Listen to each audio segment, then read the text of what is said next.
Dan Rubenstein, we have one big game left, my friend. The college football playoff national championship takes place this coming Monday between Notre Dame and Ohio State. We only have one game to preview today. That's true. One game to preview today, my friend. How are you? I'm good. I'm knee deep in Notre Dame, Ohio State. Words I didn't think I was going to say at the start of the playoff, but seemed, I think, well within reason. I want to say, I want to get this right. Ross Dellinger maybe had this as his final two. And you know what? If this were my final two, I absolutely would be bragging about it too. But it's very Midwestern. I don't know if that's going to fully play into our preview itself. It is very traditional, and it is very personal for you. It is very personal for me. Absolutely. We will get into that and much, much more. Thank you all for coming on back here. We got, as I said, one big one to preview. Over the next hour or so, we're going to try and cover this from as many angles as we can. Hey, real quick, it'd be great if you could consider subscribing to the YouTube channel down below. It really helps us out. I know you went like full Always Sunny with like the conspiratorial corkboard and yarn and string. Well, you did the whole domino effects thing. Oh yeah, I have some like how we got here, big picture stuff with. I was deep. Was it Mike Mickens? That's the Notre Dame corners secondary coach. Yeah, there's an interesting history with him and Marcus Freeman and Notre Dame and Brian Kelly and recruiting and having an eye for tall, skinny like corners that are incredible. That's not I didn't do a huge conspiratorial thing with that, but there's fascinating elements to how we got here, how these programs were constructed, and the different movements throughout college football that helped get us here. Absolutely. So today, domino effects, how we got here. Of course, key matchups, big questions. We will give our predictions at the end of the episode. Dan, sound good to you? Sounds great to me. All right, let's do it. Dan, time, help. I need picks of the week. So I think we said on one of our previous episodes that we were going down to Atlanta for the game to do kind of like the normal stunt preview that we do most every year with media friends. We booked the flights. We did all that stuff. At present, credentials were denied. Womp. Yes, womp womp. This is one of those things you get with being independent. Yep. Provided nothing changes, we will do what we do best. We will improvise. Mm-hmm. We will find a creative way to celebrate the game. So stay tuned to all of our social media channels. Stay tuned, of course, to the podcast feed. First, we got to see if we can get credit for those flights, by the way. I don't know what the policy is. That's true. See what kind of magic we can pull on that front. All that said, by the way, if the Delta CEO is listening to this show and or a paying Patreon verballer, what's up, buddy? What's up? Sir or ma'am. I did not research the C-suite at Delta Airlines, but help some guys out. All of that said, if you want to help keep this pirate ship afloat, all you got to do is hit that follow or subscribe button wherever it is that you found us. If you've already done that, tell your friends. If you've already done all of that and maybe you're feeling a little bit generous, going out to verballers.com, VERBALLERS.com. Check out the paid tiers, of course, as we've said time and again, your support goes a long way. Once you're out there, you can play Bowl Bingo. Go to playbowlbingo.com. It's a free game that we offer to everybody who's a free Patreon member or above. You've got about 30 selections for the College Football Playoff National Championship. You've got to pick 6 things that you think are going to go down. So playbowlbingo.com will give you more info on all of that and much, much more. For the last time, your support is greatly appreciated. Yes. Okay. This one is taking place on Monday, January the 20th, officially at 7:30 p.m. Eastern Time. In reality, more like 7:45 p.m. Eastern Time. We're all adults here. We don't need to fall for the 7:30 thing. It's going to be about 7:45. Yeah. Playing this in Mercedes-Benz Stadium in Atlanta. Your commentators are going to be Chris Fowler and Kirk Herbstreit. If you're really in the weeds for this one, as I believe Mama H will be, she's already talking about what's the broadcast schedule going to be. Right. Coverage starts at 5 p.m. They're going to have an extended version of College Game Day out on ESPN. Once the game kicks off, of course, you've got the main feed with Fowler and Herbie. That's going to be on ESPN, but you're going to have a field pass with the McAfee Show on ESPN2, Command Center, which is the one with all the stats and a couple different camera angles. That's on ESPNU. We got the Skycast on ESPN News. We got Spanish language on ESPN Deportes. And then we've got Notre Dame and Ohio State radio feeds, as well as the All 22 out on the ESPN3, I guess, app. Yes. Do you know who's doing the halftime show? Is that in your notes? I have no idea. Kendrick Lamar. No, that's the Super Bowl, isn't it? Is it the Super Bowl? It's not the national championship? The Super Bowl. I don't think Kendrick Lamar is doing this game. Oh, man. Maybe he will now that he heard this. I don't know. Yeah, I think you're right. It looks like it's a step down from Kendrick Lamar. It looks like, I apologize for getting that information incorrect, somebody named Coco Jones. Coco Jones. I think Coco Jones is doing the national anthem. Man, I am not getting this information right at all. Perform national anthem. So who's doing halftime, Ty? I don't know. Fowler and Herbstreit are doing. Reese Davis. Booger McFarland is doing halftime show. Doesn't matter. Man. These halftime shows at this game are notoriously terrible anyway. Doesn't matter. I've been let down by Google's AI, Ty, as I'm sure many people are. You do know it's Notre Dame versus Ohio State in this game. That's not what Google AI has told me. It is North Dakota State, Montana State in this one. Yeah. No, it's going to be fun. I'm excited. We have Notre Dame at 14-1. We have Ohio State at 13-2 at present. The Buckeyes are an 8-point favorite. Your over-under is 45.5. So just a few other factoids with regard to this matchup. Notre Dame got here by beating Indiana, Georgia, and Penn State. In that order in the playoffs for the year, they are 12-2-1 against the point spread. Not bad. No. Ohio State, definitely a harder road to get here, in my opinion, and I say that as a Notre Dame fan. Tennessee, Oregon, and Texas, they are 9-6 against the point spread. And last but certainly not least, if you are into this sort of thing, I really went pretty deep with my coverage, or my studying to deliver this coverage. I watched a full hour-long simulation of this game using the video game. No, see, that's an actual waste of time. You actually wasted a full hour of your life. I did. Kate said this to me yesterday. Why are you watching that? Is that the game or is that the fake game? I said it's the video game. The number of helpful things you could have done for your dogs, your wife, your home. You could have changed out your air filter, Ty. I know. An hour EA simulation of this game does nothing for anybody. 22-19 in favor of Ohio State. Great. Notre Dame jumped out to an early 10-zip lead, but then Ohio State came calling back. Okay. How did we get here, Dan? How did we get to this point in the season? What are the domino effects? Talk to me about the cork board and the yarn with the push pins that you have over there in the lab. So this season or big picture? Whichever you prefer. This season, I think the likely road for Notre Dame or the likely moment for Notre Dame that helped to get us here is Mike Denbrock fully realizing what Riley Leonard is and what he's not, and taking that offense to a place where they lean into his strengths, both physically, athletically, whatever, and they're not trying to, round shape into a square peg or, you know what I'm saying? Square peg into a round hole.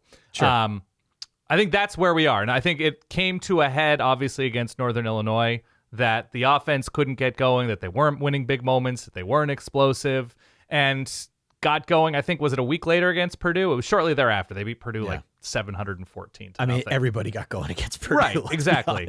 Yeah. So, truly, I think that was the moment, because I think everybody agrees that Mike Denbrock is an excellent offensive coordinator, and we saw how explosive the LSU offense was last year, and he, along with the offensive brain trust and obviously the players for Notre Dame on offense, were able to figure out an identity for this team that resulted in them, obviously they beat Texas A&M week 1, and a lot of that was on the ground and winning those big moments late. But throughout the course of the season, they didn't suffer that upset because they weren't trying to do something that they weren't equipped to do. And obviously their opponents weren't incredible. And, they were in a bit of a back and forth against USC, for instance.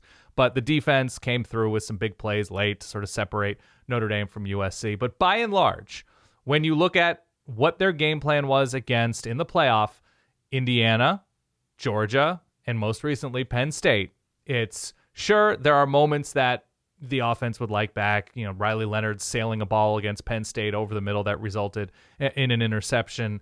But I would say for the most part, there's a self-awareness that developed within the Notre Dame program offensively. Because I think we just coming into the season, we had the assumption that this defense was built to be excellent. And, from the back end, Benjamin Morrison obviously got hurt very early on, but that the defensive line had a ton of experience. Obviously, the linebacking core had a ton of experience. Secondary with Xavier Watson, Ben Morrison leading the way, had a good amount of experience. So that wasn't really an open question heading into the season. It was much more, okay, we're bringing in another transfer at quarterback from the ACC for the second consecutive year. And if you want to go even bigger picture than just this season, Mike Elko leaving probably had something to do with Riley Leonard becoming available on the market for Texas A&M. And so him deciding, and Texas A&M finally, being done with Jimbo Fisher, indirectly probably had something to do with Riley Leonard ending up at Notre Dame. So, I think the self-awareness about the offense, I think the idea that they weren't going to be bombing the ball downfield, that they were just going to win games on their own terms offensively. I think however long that process took, whether it was an hour, whether it was 3.5 days, whether that was 2 weeks, I think that was the big shift for Notre Dame, that they weren't trying to be something that they were not capable of being. Yeah, it did take a while for the offense to click. Yeah. It really did. And what we saw, I think, through the first couple games of this playoff, what we saw towards the back half of the schedule for Notre Dame, especially in the passing game, Mike Denbrock so far has been really good at scheming these one-on-one matchups. We saw it against Penn State. Aeneas Williams gets open against Kobe King, kind of like a wheel. Not a big receiving threat all year long, Aeneas Williams. I think had 100 yards heading into the Penn State or Georgia game. Yeah, exactly. So it's about finding those matchups, and he has proven, I think, to be pretty good at that, and really taking the decision-making off of Riley Leonard, right? A lot of one quick read, and then if not, figure something else out. That could be a limitation of the passing game, but when it works, it worked well in that case with Aeneas Williams. It also worked well in the case with Jaden Greathouse, him getting wide open. They're finding ways to get these one-on-one matchups out wide that Riley Leonard can take a shot. Frankly, they're going to need to do more of that against Ohio State. Otherwise, this whole thing is not going to click. I'll talk about that when I get to my questions and keys a little bit later on. Right. But for sure, that, I think, understanding of what the offense was and getting everybody on the same page was a huge moment for this team. And we talked about it as we were down the stretch here in the 24 season. Like, Notre Dame is really performing at a high level right now. It seems they have a good sense of self. And granted, maybe the opponents weren't there by some measure, but they were definitely playing with a lot of confidence and running the hell out of the ball on top of all of that. Yeah, and I mean, you can look at micro moments on the season schedule. Obviously, in the playoff, not getting Georgia's starting quarterback as much as it was an up and down year for Carson Beck. That helps. Nothing Notre Dame can control. You take advantage of opportunities. Notre Dame was successful in doing that. So yes, there are always going to be those micro moments for Notre Dame because there are micro moments for every team, no matter what their path is.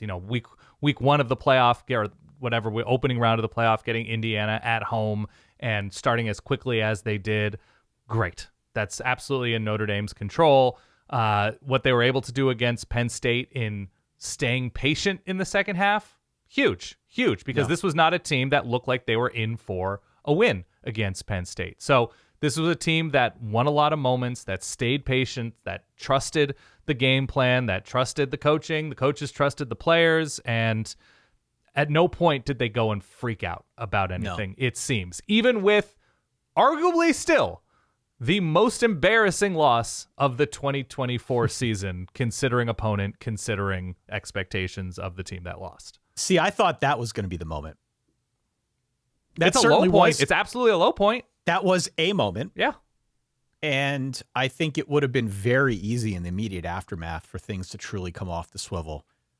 I remember, I think, having a conversation with our friend Matt Fortuna or Pete Sampson. One of those guys talked a little bit about like some of the issues that could have resulted from taking a loss like that. Maybe a lack of faith in the coaching staff. I could be dating myself a little bit. I could be thinking of a loss last year. There have been a couple over this tenure of Marcus Freeman, but the point still holds. Clearly, if there is tension in the locker room, clearly if you've got a loss like that, there is something of an inkling to maybe not trust the coaching staff. What are these guys doing? How could we lose a game like this? That did not happen here. Right. In reality, they only built from that moment. They got better, and now they're in the national championship. So that certainly is a moment, maybe the most notable moment for Notre Dame, but definitely getting the offense together was a pretty big deal in its own right. What about Ohio State? So how did we get here with Ohio State? What are the most meaningful moments? If there's something to that sort of galvanize things, or if you had to crystallize the Ohio State experience, it's hard not to say the Michigan loss, because the system we're in affords them that mulligan to take the loss to Michigan and all of the emotion and depression and rage that comes with losing to Michigan for a fourth straight year, that ultimately they had a week to regroup while the Big Ten championship was happening, and then they had another couple weeks to regroup while they were preparing to take on Tennessee and sort of understand that they had new life. Now, I would say this was an offseason that probably favored Ohio State more than 95% of the sport, that things came together in terms of NIL. By the way, this is all a compliment. Let's be very clear. This is all a compliment that Ohio State money behind the scenes recognized that they had the opportunity to retain key players, especially on that defense. And then the opportunity, well, like, oh, hey, Nick Saban retired. Hey, Travaris Robinson went over to Georgia, where Caleb Downs is from. Caleb Downs is not terribly far from where he grew up, from Athens. I think it might be even close to Athens and Atlanta, as the crow flies or whatever. That maybe Ohio State came in second during his recruitment, and this was an opportunity to explore what may have been a tough choice for Caleb Downs during his recruitment, to head on up to Columbus and become the most valuable do-everything defensive player in the country, in my opinion. Sure. So that plays a huge role. Kansas State looking at Avery Johnson and saying, you know what? I think we got something pretty special here. We can afford to maybe not keep Will Howard around. And Will Howard looking around and realizing that maybe he's not as appreciated as he should have been in Manhattan, Kansas. How about Bill O'Brien taking the job at Ohio State as the offensive coordinator? Oh, wow. Yeah, it's easy to forget about that, right? And then moving on to Boston College. Also to say, maybe they don't have the same hiccups on offense this year if Bill O'Brien is around and not Chip Kelly. Who's to say? I don't think Alabama fans were terribly sad to lose him, but maybe it just would have been a better fit with Ryan Day in Columbus. So Chip Kelly coming in and being that player. Jeremiyah Smith, obviously, enrolling at Ohio State instead of, the pull of staying closer to home in the state of Florida and Miami. And whatever, Brian Hartline not getting a head coaching job somewhere that he may or may not have interviewed for, like Cincinnati, which I don't know if he actually interviewed for, but obviously he's been a huge name as an assistant. And if Hartline ends up leaving, maybe Jeremiyah Smith is not in Columbus. Yeah. So as for the season itself, the Michigan game as an opportunity to grow from, should your headspace be there, rather than waiting in that sadness jacuzzi, that's WAD, waiting in that sadness jacuzzi and using that as an opportunity to say, okay, that was a bad game plan. We got destroyed up front by Michigan's defensive line. We tried to run it too often when it was clear that maybe the blocking scheme, or maybe the players weren't seeing lanes, or maybe the beat up offensive line just wasn't up to the task of the Michigan defensive line. And maybe we were running routes that were too long developing for Jeremiyah Smith, and Will Howard just couldn't hang in the pocket long enough to really make those kinds of plays. Or maybe Will Howard was just not confident in that moment, so we need to work on his confidence the next 2.5, 3 weeks and build this offense in a way for the playoff that advantages Will Howard, that makes him feel so comfortable that, yes, of course he's going to hit Emeka Egbuka there. Of course he's going to hit Trey Henderson there. Of course he's going to hit Jeremiyah Smith, because the offense is so obviously built for Will Howard in this moment, because we could diagnose what went wrong. Like when companies hire the people who hacked into their system to sort of reveal the vulnerabilities. Like, let's go back to square one. Maybe it's Ryan Day going to Chip Kelly. It's like, you know what? I'm going to handle the passing. You handle the running. This is what we're going to do moving forward. Or maybe it's Ryan Day going to Chip Kelly and saying, the entire offense is yours. I'm sorry for meddling. Let's go forward, and this is your baby. And maybe the same thing happened for Jim Knowles after that Oregon game, in which they really didn't do anything terribly creative up front with pressuring the quarterback. And there's all those moments, I think, have added up to the emergence of this Ohio State machine in the playoff. So I'm still going to point to Michigan because I think it's got to be that's Michigan. The inflection point of like, who are we? What can we still accomplish? Are we just going to be down on ourselves and like, yes, it's effing awful to lose to Michigan 4 straight years, but we don't have to play Michigan again this year. So that's great news. And also, I think it shows a lot of this team's character and even Ryan Day's character. I know he's been under the gun.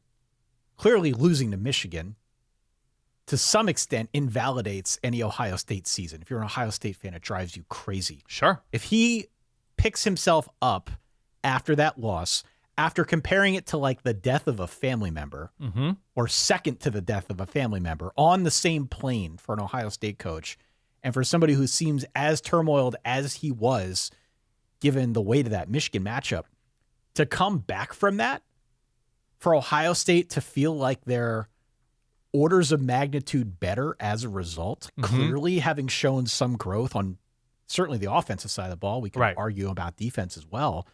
To come back from that in the way that they did, I think takes a lot. I think that's hard. That's a hard stomach punch to recover from. So I give them a ton of credit for putting it together. Better late than never.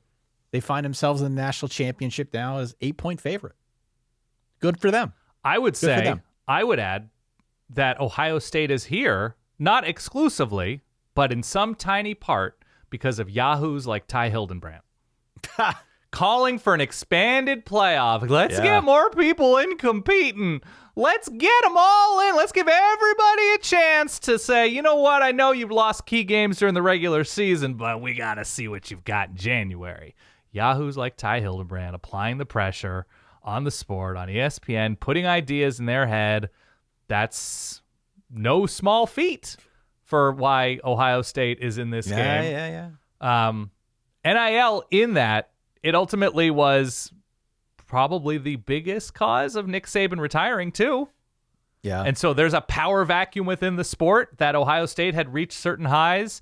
And whether it was Georgia a couple years ago in the semi, whether it was Alabama in the national championship, 4 years ago with Mac Jones, like having Nick Saban and that excellence vacuum in the sport opened things up. And I'm not saying Nick Saban and Jalen Monroe are, going into Columbus and winning or winning in Sugar Bowl or wherever they could have played hypothetically this season, but it's an easier path for both Ohio State and Notre Dame and for everybody else that a Nick Saban team didn't have 2-3 weeks to prepare to play an extended playoff. Crazy. Yeah, I think that's absolutely part of it. When you play it back like that, it's really funny. Yeah. It's really funny to think of it from that perspective. It's, I don't know. And for Notre Dame, you can rewind and say, Brian Kelly thinking he had a better shot to take LSU to a national championship than Notre Dame, which, by the way, he was right. He just didn't accomplish it. Yeah, that's right. He didn't execute. It is easier to build a better roster at LSU in perhaps the most talented state per capita. That LSU is such a draw. Obviously, Notre Dame has to recruit nationally in a way that LSU doesn't necessarily have to, that they can just look at Texas and Georgia and Florida, whatever, and stay in the region. LSU is an easier place. They've been to more national championships recently, or they've been in more recent national championship conversations and built higher-end teams than what Notre Dame has built. But Brian Kelly leaving, Marcus Freeman staying, Marcus Freeman seeming like an attractive candidate to take over the defense because of what he and Luke Fickell accomplished at Cincinnati with Mike Mickens, by the way, who Brian Kelly had hired before Marcus Freeman came over.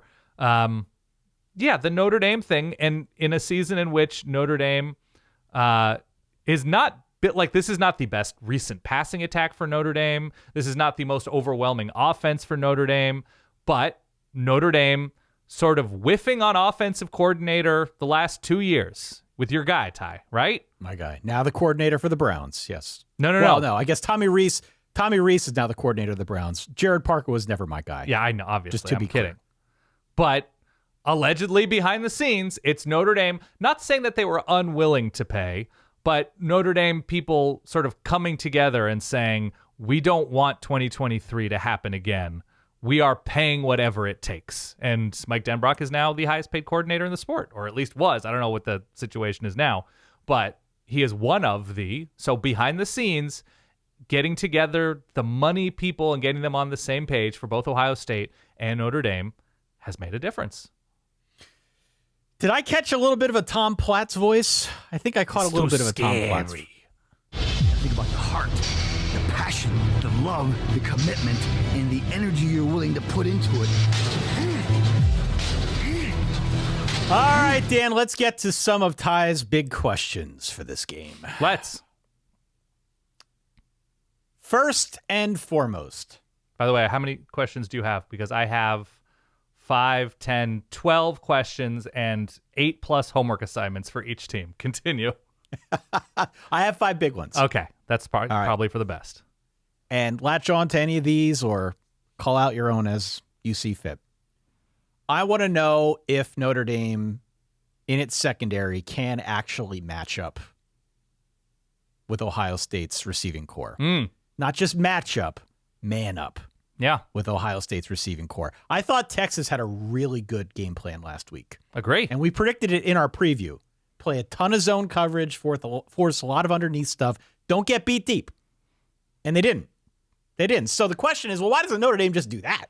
Obviously, we saw it work. Well, they might mix some of that in. But this is overwhelmingly, as we have mentioned time and again, a pass defense that wants to man you up, and they're better than nearly everybody in the country at doing just that. Seems like a bit of a tall order against this receiving core, but before you discount it, before I discount it, this is what Notre Dame used to get here. Agree. Right? We're pretty deep into this season. This is going to be the 16th game for Notre Dame. They ain't changing. They might mix in some other schemes, but they're going to go with what got them here, and you're going to see a lot of that on Monday. So whether or not you believe in Notre Dame's ability to defend Ohio State simply by playing man defense, we are going to see some interesting matchups back there. We're going to see some dueling true freshmen between my guy, Leonard Moore, maybe the best Leonard on Notre Dame, by the way. Nobody's talked about that. Yep. Leonard Moore matched up against Jeremiyah Smith. See how that goes. We're going to have man-on-man matchups all across the board. Notre Dame, again, is really good at this. Ohio State, yes, they are going to win some matchups. But can Notre Dame create a turnover or two? Sure. Can Notre Dame play tight enough coverage, avoid getting roasted in its secondary, and create a turnover by virtue of the fact that they're very good at this, by virtue of the fact that Xavier Watts is going to be playing his normal rover spot. By the way, at the back end of that defense. On that point, I don't know how meaningful this is. One might be able to argue Notre Dame has played precisely one impressive receiving core in USC. Jacoby Lane and Mekhi Lemon, Zachariah Branch. And that was basically their lone bad defensive game of 2024. Agreed. And if you look at the playoff teams, it's not Georgia. It's definitely not Penn State. And even the receivers are gone for Penn State. It was so not Penn State. Right. And it wasn't Indiana in terms of a truly impressive college football receiving core. And so Ohio State has a truly impressive receiving core. That question is correct. Continue. Question number 2. Is Notre Dame good enough to bottle up Trey Henderson and Quinshon Judkins without overcommitting? Yeah. Okay. And it's sort of a related point to the first question, mind you. I think Trey Henderson, as I went up and down this roster and went back and watched what Ohio State's been doing lately, he's the guy specifically that scares me the most in this matchup. Yeah. Through 3 playoff games now, they keep finding ways to get him meaningful touches. And it's easy to understand why, right? When you're that loaded out wide, when your quarterback is playing with so much confidence, so much of a defense's attention is in the passing game.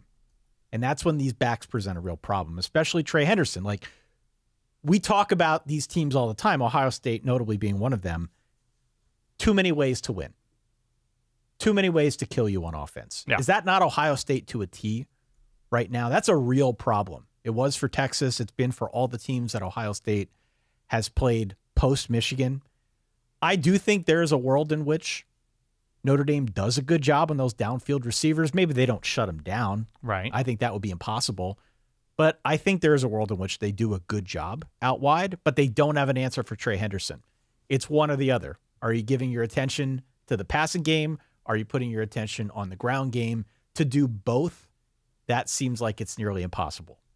So I'm curious to see if Notre Dame can bottle up Trey Henderson. I think if he gets going on the ground, I think if they get him involved in the passing game, I think if he's able to rip off some chunk plays like we have seen these last 3 games running, that's going to be a huge issue for Notre Dame on defense. Yeah, the big thing to me, though, is he's not necessarily, or I shouldn't say he, but the Ohio State rushing attack has not been the most efficient rushing attack in big games. Not at all. There have been explosive moments. There have been those plays where Trey Henderson gets the edge and they get a great look from the other team like they did against Oregon, or they get a great look like they did against Texas on the screen pass that went for 75 yards.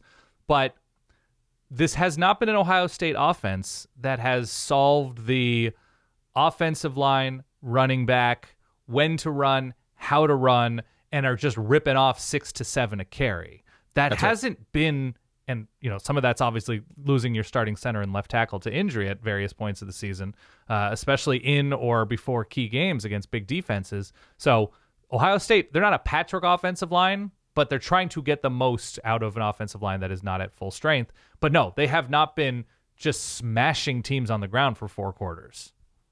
That is 100% They've taken true. advantage of moments, and that's what good teams do. 100% true, and a few of those moments strung together, either via Trey Henderson or even Quinshon Judkins, that I think is a really big problem for this Notre Dame defense. Okay. You just can't have that. Yep. You can't have them bursting off these big plays out of the backfield. That kind of throws off the whole rhythm of what I think they want to do. So, second big question is what happens for Trey Henderson? Third big question is this. Realistically, what can Notre Dame get out of Jeremiyah Love in this game? Mm-hmm. He's been dealing with the knee issue. He's played in all 3 playoff games. But outside of that 98-yard run against Indiana, his ability to impact games has been somewhat limited. That doesn't mean he hasn't. We saw him impact the Penn State game in a pretty big way. Yeah. But he has been hobbled. He has been limited. Now, they've already said he's good to go for this game. It'll be interesting to see how they use him and really the overall Notre Dame philosophy in the run game. What I found interesting as I was trying to diagnose this one is after 2 straight games now of talking up how Notre Dame's going to need to incorporate more outside stuff, I think the strategy may now be back to trying to run inside. Okay. Because Ohio State is just not letting teams get to the outside. No. Not at all. They're basically forcing everything back to the interior. And I am not trusting that Notre Dame has the answer for a guy like a Tyleik Williams. Or even if you get past that first level, getting past a Caleb Downs, who's constantly in the right spot in run support. And by the way, when you say that, Caleb Downs is a safety who can play middle linebacker super well, and a middle linebacker who can play safety super well, all in the same package. And obviously Sonny Styles and Cody Simon as well at linebacker. But Caleb Downs is the playmaker in that defense. Well, he's the 12th player on the defense. He gives incredible. them an extra body because of what his versatility allows. Yeah. I think the matchup right now in the trenches is a winning matchup for Ohio State. Agree. Especially because Notre Dame's line is super beat up. Even I would say the optimal version of Notre Dame's line would have a hard time against this Ohio State front. So what does that mean? What does that look like? Like more RPOs, more read option, some creativity in the screen game, perhaps to get Jeremiyah Love in space. In no universe is Notre Dame winning this game, to be clear, if it is solely on Riley Leonard. Agree. Go out there and draw something up in the dirt. That's not going to beat this team. And so maybe it's not Jeremiyah Love. Maybe it is Aeneas Williams, we mentioned earlier, Jadarian Price, who has obviously had some chunk plays throughout the course of the playoffs as well. One of these backs needs to step up and give him some pop. It doesn't necessarily mean 15 carries on the ground, 120 yards rushing. But somehow, some way, you got to get these guys the ball in space. Otherwise, I'm not sure they're scoring points. They need this. I think this is like the linchpin of the offense going into this matchup. So what do they get out of Love? Really, what do they get out of these three guys?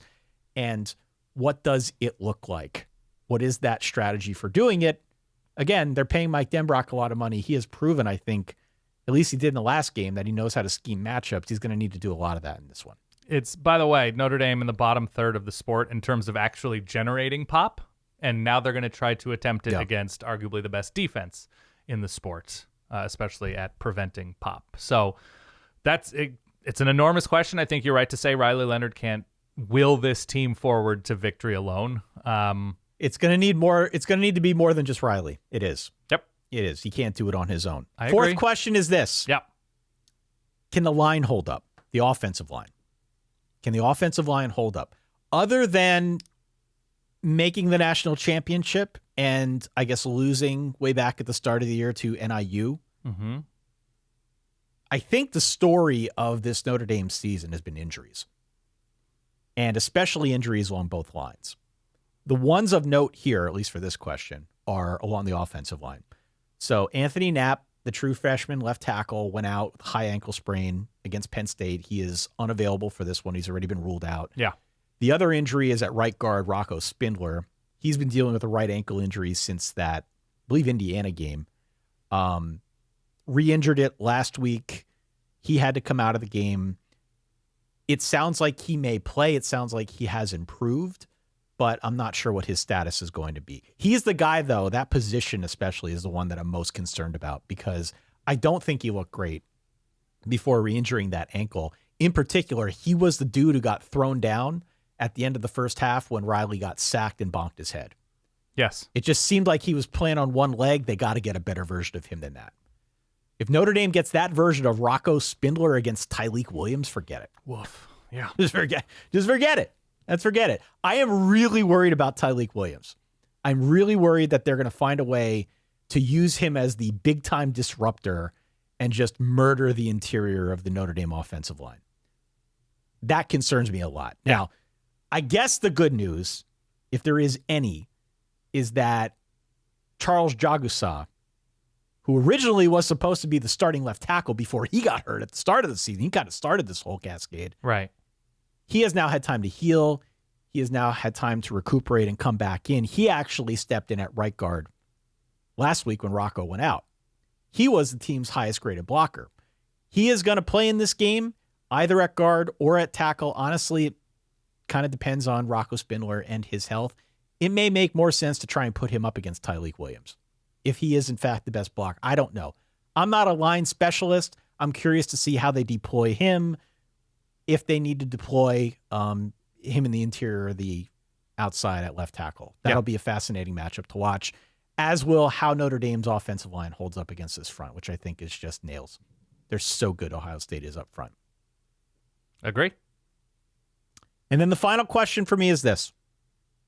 Can Notre Dame find any way to stretch this thing through the air? The answer this season has been, not really. Not so much. We'll get back to you. Yeah. Give us 2 weeks. We'll get back to you. They got to figure something out here. You're not going to beat Ohio State with 3-yard pop passes to Mitchell Evans. You're not going to get into that war for 3rd and 4 over and over and over again and expect to score a ton of points on Ohio State. You might get some. You probably will. But I don't think that's a long-term winning strategy against this team over 60 minutes. The pickleball approach is not going to do it. Right. So Riley's going to need to show off some of those skills from the Manning Passing Academy, or, I don't know, take some shots, go on some big runs. Maybe it's another opportunity for Jaden Greathouse to make an impact out of the slot like he did a week ago. If it's not him, maybe it's someone else. It's got to be someone else. Right. It's got to be. We know Ohio State's going to create chunk plays. Notre Dame created enough of them a week ago against a good Penn State defense.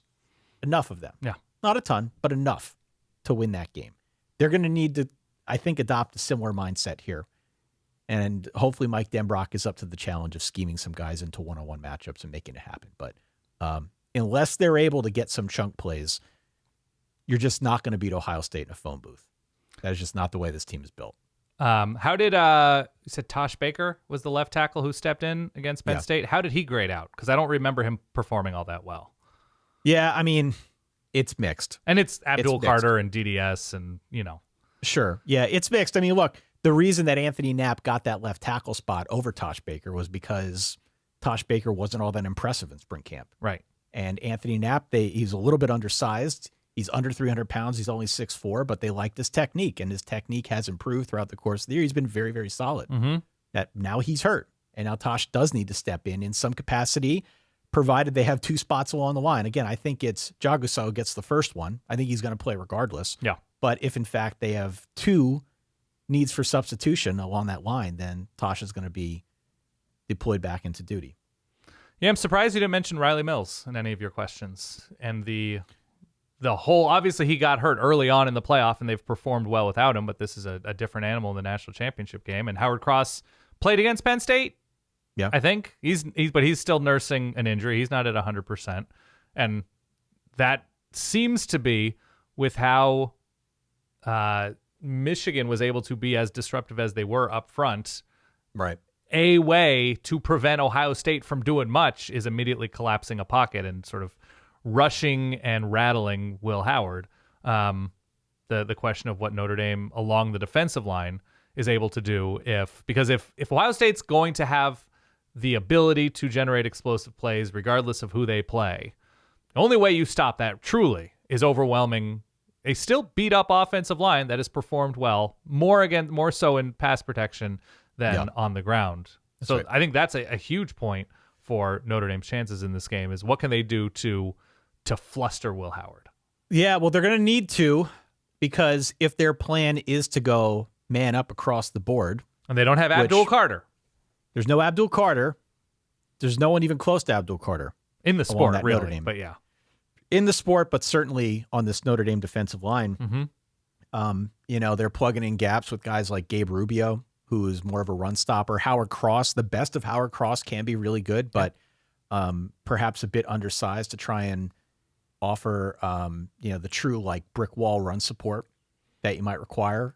He's quick. I like him a lot, but as I said, with regard to that Georgia matchup a few weeks ago, the injury to Riley Mills definitely put them at an disadvantage, given some of their rotations maybe being a bit undersized in the trenches. So it's going to be a push-pull. Gabe Rubio's been okay so far in kind of his backup duty for Riley Mills. Obviously, defense has performed really well.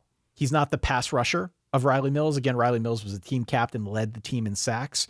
Gabe Rubio isn't that, but Gabe Rubio has, I think, done an admirable job in a relief effort here. Yeah. What else do you got, Dan? So were those 5 questions for Notre Dame or 5 questions just game overall? Just game overall. Yeah. Because that was very heavily skewed in an Irish direction in terms of questions, which I think is fair because if you're going to ask questions about either of these teams, they're the team that has more questions given what Ohio State was able to do against Tennessee, Oregon, and Texas in a closer game. Obviously, I think they only scored 21 offensive points with the incredible Jack Sawyer play tacked on top. So I went homework assignments. That was my tact. I don't have questions necessarily, but I guess the questions come, and I wrote this down on the LegalZoom legal pad here, Ty. Subway Fresh Take legal pad. Let's start with Ohio State, because we just talked a lot about Notre Dame there with your questions. Here are your homework assignments for Ohio State. Do not let your guard down against Notre Dame's passing, okay? We can sit here and say Notre Dame's passing attack has been below average, has not been the major reason why they've won. All it takes is one. All it takes is one play, as we saw against Penn State with Jaden Greathouse, getting the ball in space, making a move, and getting into the end zone. We saw a big play, too, and I probably undersold how successful. I think there were 2 or 3 pretty good plays downfield for Notre Dame in that game, one of which was Aeneas Williams. Honestly, I might even feel better about Notre Dame through the air if there were a Steve Angeli sighting in this game. But that's neither here nor there. But he did put together the string of most impressive passes. 6 out of 7, he was the best quarterback in the game. Yes. Yeah. Cooler heads is my next item for Ohio State. So between Trey Henderson getting a 15-yard penalty, the personal foul when he punched a Texas player in the face mask, they had a personal foul for unsportsmanlike conduct for a late hit type thing on the offense. Ryan Day estimated that, or not estimated, but his claim was that 4 drives basically got wasted because of penalties putting Ohio State behind the sticks against Texas. An easy way to sort of make the Ohio State offense more human, give them a bunch of 2nd and 22s. Yeah. That's a more human Ohio State offense facing 3rd and 19s, 3rd and 14s, 1st and 25s. So self-inflicted wounds from this Ohio State team that probably has too many this season and has obviously overcome them. But we saw it against Texas. They just gave away drives. And in a matchup like that, you can pay. If Texas scores at the end of that game, that's 21-all, and who knows what happens. I have, no charity drives. Will Howard's legs. This is it. This is the last game. You're not saving Will Howard for anything. We saw the huge 4th down. Yeah, continue. I mean, look, if we're going to talk about your attention being diverted as a defense, you focus more on the pass, you focus more on the run. Obviously, you got to play both. A quarterback who can run, like Will Howard, they don't put him on the move often. They do it when they have to. But a guy like that with that skill set can further complicate whatever the plan is, because then you've got to commit resources You're accounting, to spying him. You've got to know where he is on the field. You can't just go out there willy-nilly and play one side of the offense or another. Right. So I've been screaming for this for what feels like 6 months now, an eternity. I talked about it in the preseason. Will Howard can run. We've seen him run in spots. They do not choose to use that side of his game a whole lot, but this could be a really good opportunity for Ohio State to roll that out even more. Again, it's the last game, right? If you're not going to do it now, when will you? Just wait until there's a 4th and inches for the game, and Will Howard's in the shotgun, and he's flanked by both Trey Henderson and Quinshon Judkins, and that's Chip Kelly's moment, right? That is the threat of 3 different dudes in that backfield. Do we get a zone read option in the way that we loved at Oregon as an Oregon people? During the Chip Kelly era, that there are options in those moments, and Will Howard's legs keeping it in his own read, scrambling, or even the designed run like we saw against Texas. He was eaten by the turf monster, but it was a huge moment that he sort of went untouched through the middle of that Texas defense behind a guard. It was a great moment. It was a great call. It worked out perfectly.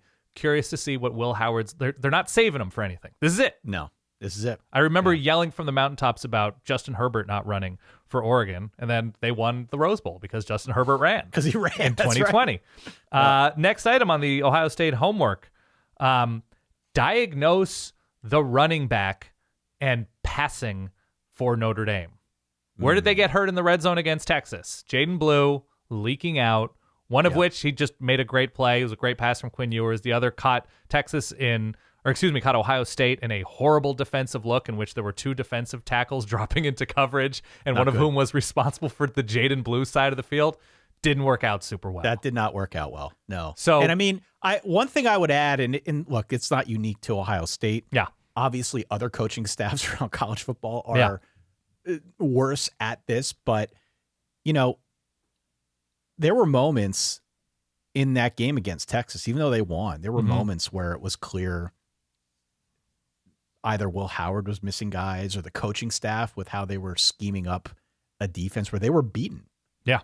They were beaten. They missed something, and they were just good enough from a skill standpoint to work around it. So this is not to say that Ohio State is bulletproof by any stretch. They feel like among the teams that we have seen over the last month or so in this tournament, they are about the most bulletproof. Yeah. But there were moments last week, and we saw it against Texas, where they were gettable, where, to the point I made earlier, you have an offensive coordinator who knows what he's doing. He can scheme up a matchup with a guy out of the backfield.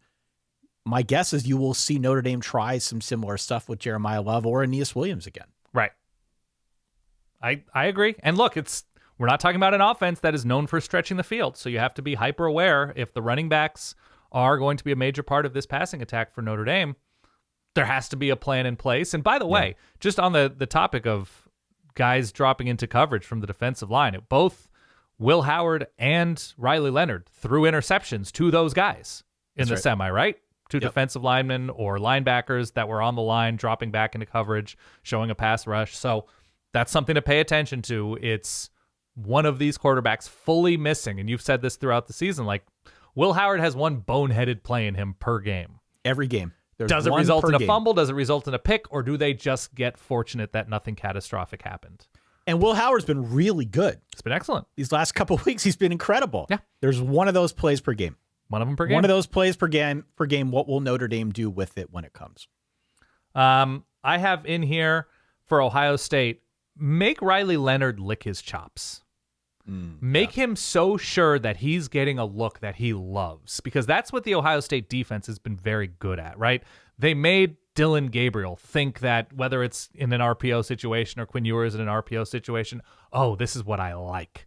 And it's that push-pull of getting Riley Leonard a little bit too comfortable that like, oh, I'm definitely going to have Mitchell Evans here because I feel like I've cracked the Ohio State defensive code. That's right.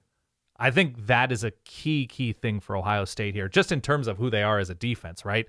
That they're giving a quarterback so much confidence that what they're seeing is legit, and then they peel out of it or they disguise it somehow. That, to me, is an interesting homework assignment. Successful pinching. Ty, you're a big pincher in your personal life. You understand this. Love pinching, yeah, of course. This is there just can't be gaps for Riley Leonard on 3rd and short, 4th and short. And, you know, we talked about the Ohio State linebackers and safeties getting everywhere, sideline to sideline against the run. I don't know, man. This is 4 huge defensive linemen. If they're clogging lanes against Notre Dame, what is the actual Irish game plan in these big moments if they're not going to be able to run through and around and over guys between the tackles? It's a tall ask if Ohio State puts up a wall. And then for Ohio State as well, I wrote down spy games for Riley Leonard. Right? Good movie. Love that movie, by the way. I've heard good things. Haven't seen it. Great movie. Do you want to hear? Do those all make sense? Do you want to hear Notre Dame homework assignments? No, I think all those make sense. The only point that I would add when you talk about making Riley Leonard feel comfortable, I think the same could be said as well about Notre Dame. Sure. And we will see 2 great safeties in college football on display. Caleb Downs is more of the Swiss Army knife. Yes. This is not to say Xavier Watts is not NFL caliber. Xavier Watts is going to be drafted into the NFL, but Caleb Downs and Xavier Watts will have more than enough opportunity in this game to showcase their play recognition ability, their run support, and what both of them are good at, which is honestly lulling opponents into thinking they have something that they don't. Yep. And Caleb Downs, especially with the way they have used him these last few weeks, has been incredible. I mean, he's just showcasing why he was worth going out and bringing him up to Columbus. So, like you said, we'll see what he has to offer Riley Leonard in this one. That does kind of skeeve me out a little bit. I agree. A little bit worried about that, Yeah. but give me the Notre Dame assignments. Go ahead. All right, here we go. How are these different from my questions? I want to hear it. High and tight.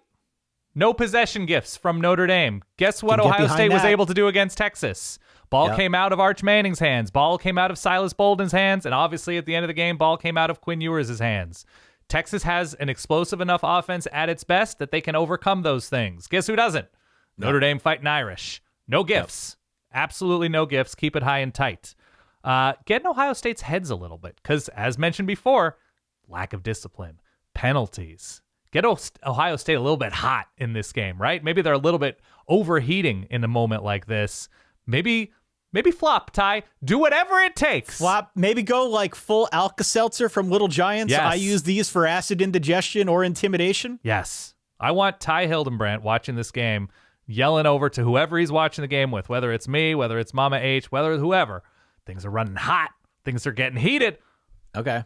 Notre Dame wouldn't be the worst thing ever we saw that in spots last week against Texas for Ohio State. Protect the protectors. You made a point about this. Quick passes, screens, misdirection, RPOs. Yeah. You're not going to be able to play this Ohio State defense heads up with this offensive line. This beat up version of the Notre Dame offensive line.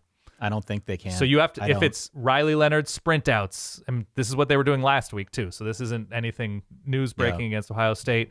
This is, sometimes it's okay to get 3 yards on first down. Sometimes it's just okay to get 3.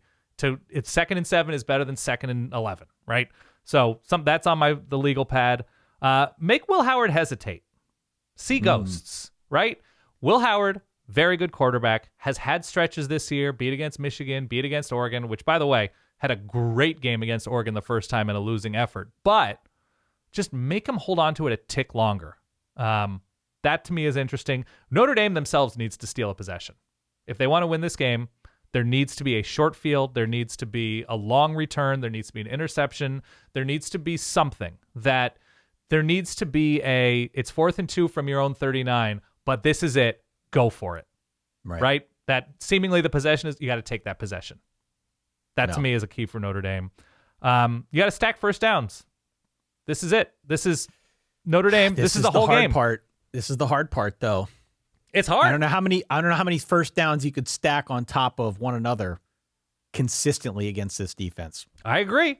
You're probably good for one or two longer drives against Ohio State. Everybody gives these up. Yeah. But on some level, you're going to need to have a 4-play, 75-yard drive that amounts at a minimum with 3 points. Otherwise, you're not going to beat these guys. Again, you can't beat them in a phone booth. The pickleball thing ain't going to work. So I'm cool with some long drives. Actually, I would prefer long drives to eat away at the clock, maybe reduce the number of possessions that Ohio State gets. Yeah. I'm just not confident Notre Dame can play that game 60 minutes through. I have an assortment of random keys you can just react to quickly. By the way, and one of these is Chip Kelly's been in this spot before. Chip Kelly took the 2010 Oregon team to the national championship. They came out, and the entire first half was too cute a clock for Oregon in that moment. It was, we're going to go against tendency. We're going to show formations that we haven't shown. We're going to have more dudes in the backfield. And here is the secret nugget that we're going to do that's going to blow their minds is we're going to leave Nick Fairley unblocked. We were at that game. What? Speaking of going to national championships, we were at that game. I remember you were screaming. You were screaming like as loud as you could in the press box without alarming the others. Guess what Nick Fairley did? Screaming about that. Nick Fairley ate. He ate and he kept eating. It was Thanksgiving every play.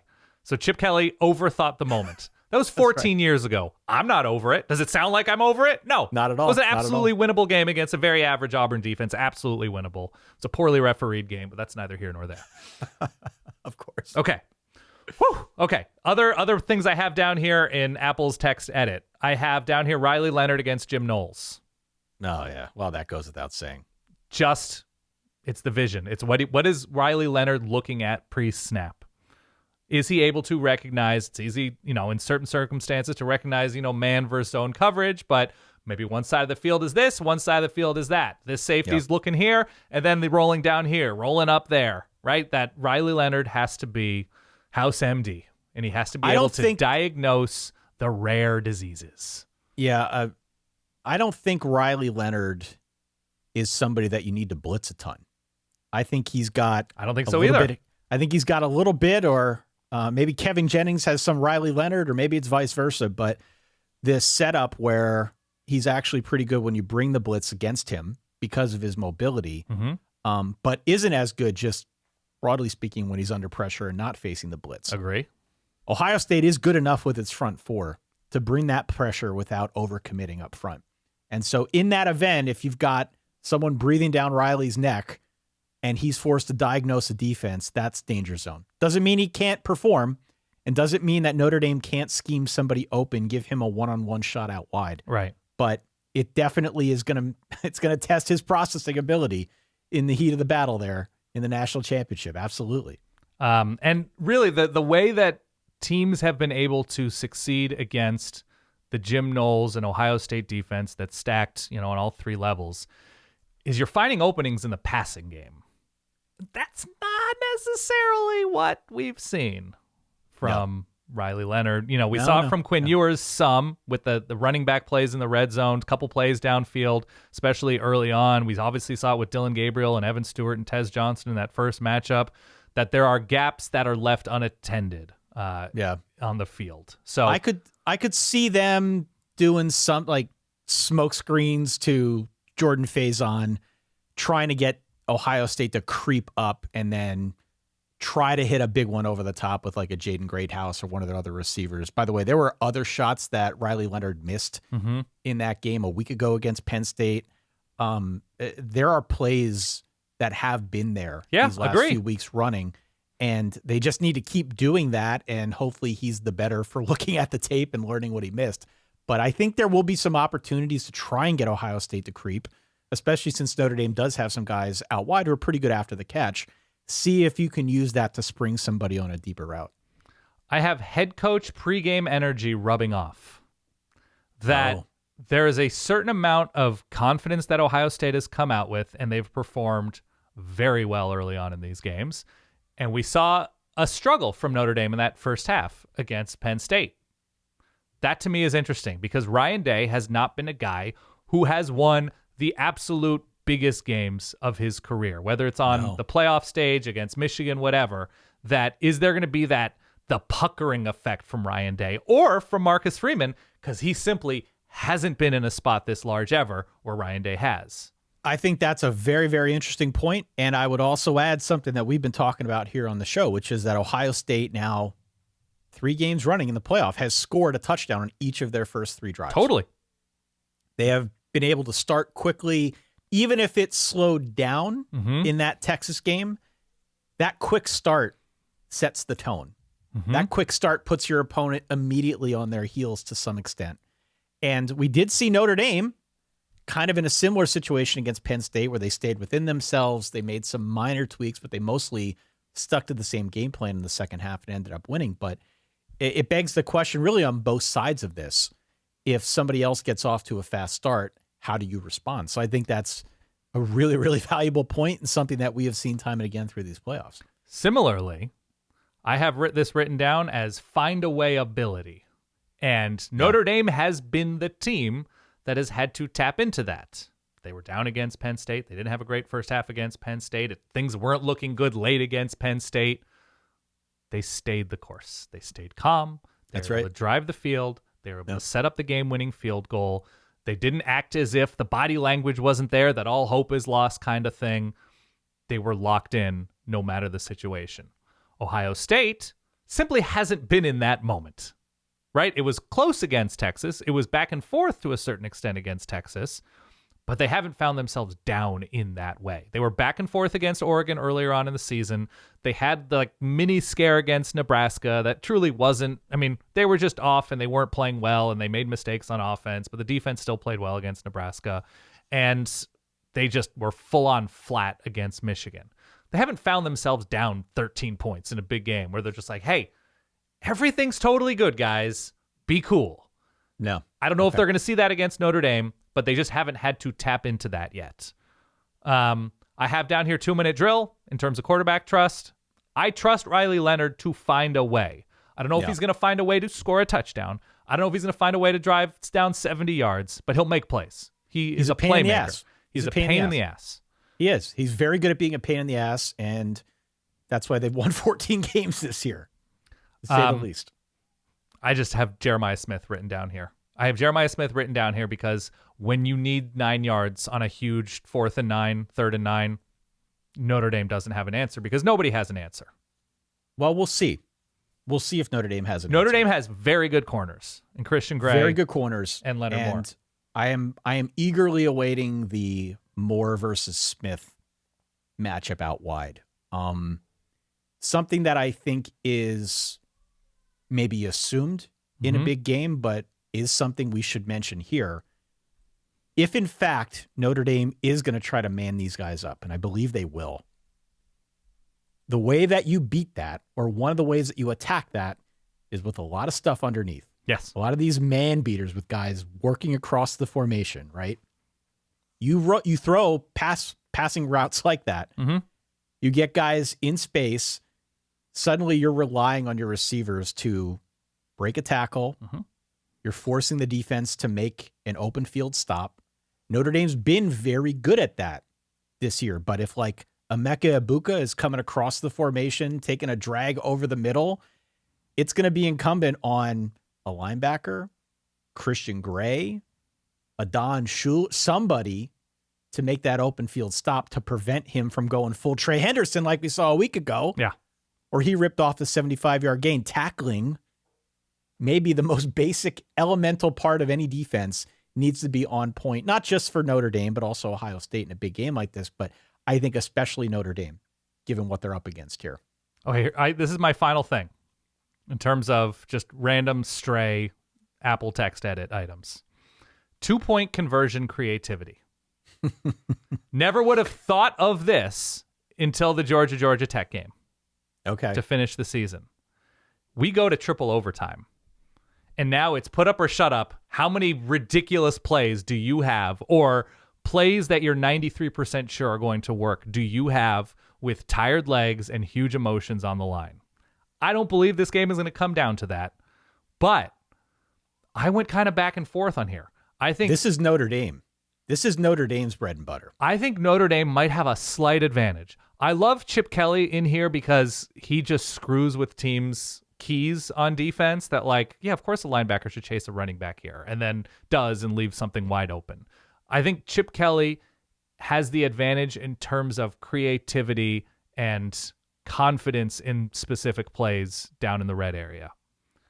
Where Notre Dame has the advantage is Riley Leonard's hips, thighs, quads, ankles, shoulders, elbows, that if you are rolling Riley Leonard out and you are going to say this is going to be a battle between Riley Leonard and Caleb Downs, Riley Leonard and Sonny Styles, whoever is rolling out, I'm going advantage Riley Leonard. That at some point, it's who can actually run it and run over somebody. And it's Riley Leonard to me. And if you need a trick play, Notre Dame has trick plays. Notre Dame has been showing trick plays all throughout this season. Sure. Mostly on special teams, but we have seen clearly a creativity on that level that has been pretty fun to watch, even if you don't like Notre Dame. Some of these plays that they've run have been pretty damn cool. This whole season has been one long setup for a Riley Leonard jump pass. If you run a quarterback right and you run a quarterback left all season long, that on a 2-point conversion, on a 4th and 1 for the game, the quarterback is taking it and starts heading to the rear end of the left guard. You're like, well, here we go again. And there's the jump pass. The whole season has been a setup. I'm sorry if I'm blowing up your spot, Notre Dame people. It's a big long con here from Mike Not Denbrock. a long con, but just like you show something 1,000 times, and on that 1,001st moment, that's where you get the jump pass. All right, I'm just saying. We'll see if we get it. I can't wait to see if we get to third overtime, to triple overtime. Okay, let's look at the back of the playbook. Let's see what we got. Let's see your napkin If this stuff. goes to 3 overtimes, you're going to need to resuscitate me. I'm going to be dead. Yeah, Mama H will be long gone after the first overtime. We're not going to make it. Uncle Joe's out by the middle of the third quarter. Yeah. Give me a pick, Ty. First off, my keys here, I mentioned it before. Yeah. Trey Henderson and Tyleik Williams are the two that I'm most concerned about. In the receiving core, I'm afraid of all of them. Obviously, Jeremiah Smith. Yeah. But pretty much anybody that they choose to send over the middle. G. Scott. Yeah. Emeka Yeah, Buka. that's putting those guys in a position over the middle to break tackles is going to be something that terrifies me the entirety of this game. Yeah. And, more to the point, key players on the Notre Dame side, I think Leonard Moore and Christian Gray, the two starting cornerbacks, how they hold up in space, in man coverage, if they're playing man, which I believe they will, against these Ohio State receivers, that will be instrumental in how this thing plays out. And Rocco Spindler, we don't call out a whole lot of offensive linemen, but Rocco or his replacement and how they handle a guy like a Tyleik Williams is, I think, very important to the overall success of this Notre Dame ground attack, passing attack. Jeremiyah Love we can throw in here as well. They need to get something out of those guys. They need to have a really good showing. I think this is going to be a closer game than most people think. Yeah. I do not believe Notre Dame's defense is going to get blown off the field. I expect that we're going to see 1 or 2 picks from Will Howard in this game against really tight man coverage. Okay. My issue is something I said earlier. You cannot put this one solely on the legs of Riley Leonard. You cannot expect Riley Leonard to go out there and provide all the pop for the offense. You cannot expect to send him out there and say, well, if the first read breaks down, just draw something up in the dirt. Be an improviser. Be a playmaker. Yeah. That's not going to work against this Ohio State team. So to suddenly think that Notre Dame is going to morph into a different offense than what it has been for most of the season against the best team they have played all season, that to me is a stretch. But I do think the defense is good enough, and I do think improvisationally they are good enough to find some big plays down the field and keep this one within a stone's throw. I've got my final as Ohio State 26, Notre Dame 20. Okay. So Ohio State wins, but Notre Dame covers. I think that's right. What's the spread again? Remind me. At time of recording, we have it at 8, but I've seen it 8.5. I do think we'll see some movement the closer we get to this one. We're recording this on a Wednesday. We've obviously still got some time before people really start crushing that number. Right. I originally went higher scoring for Ohio State. I think Notre Dame's defense is going to limit them well enough in this moment. I just don't know where the points are coming from Notre Dame at a certain point. I'm going to say 24-14, Ohio State. Low scoring. I'm going to say it's relatively low scoring with these two great defenses in this spot. 24-14. Ohio State's the national champion. And so we sort of agree, but I have Ohio State covering. I'm going to give you a bonus question right here before we let the fine people go back to their either ski erging or whatever they're doing. To the places they will be from. Or the places they fear the most. Who is your favorite Ohio State player ever? Ever? Ever. On the spot. Or, okay, who do you consider to be the most dominant, most excellent, most impressive Ohio State player of the solid verbal era? Oh, my gosh. I just like naming guys sometimes, Ty. Sue me. I mean, of course you put me on the spot. I'm putting you on the spot. There have been a lot of excellent Ohio State players, but when you think Ohio State excellence of the past, it can be Jeremiah Smith, I don't know, of the past, 15, 16 years. Who immediately comes to mind? I don't care if you forget somebody that would have been a better answer on the spot. Because I had mine right when I said it, I knew it. Mine's Chase Young. The first name that comes to mind is probably somebody along the defensive line. Yeah. Whether it's a guy like a Chase Young or one of the Bosas. I mean, they've just been so good defensively. Yeah. And that's not to take anything away from the incredible offensive guys that they've had as well. Sure. They've been nails there as well. But I just feel like along the defensive line, that's where they've really made their hay. Yeah. I said Chase Young. Chase Young is one of the single most impressive college football players the past of the millennium, whatever. So I said Chase Young. I don't know if you have a favorite. I know your all-time Notre Dame player is Rocket Ishmael, but of the solid verbal era, and I don't know if Tom Zibikowski counts, him and his boxing. Do you have a favorite Notre Dame player who's just like, that's my guy? Cole Kmet, that's my guy, period. Well, I will say that Jeremiyah Love is getting there right now. Jeremiyah Love is definitely getting there. But, Notre Dame has had some, gosh, I'm probably dating myself. You're vamping, here, and that's okay.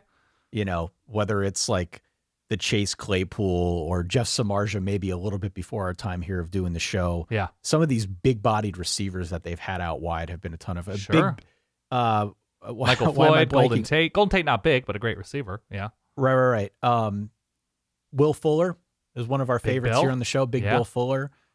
Some of the explosivity they've shown at the wide receiver position has been a lot of fun. And I know he's been running his mouth now, but Malik Zaire, I had a moment with Malik Zaire. Well, I was just like a high school senior, but yeah. I had a moment with Malik Zaire as well. I have an answer for Notre Dame.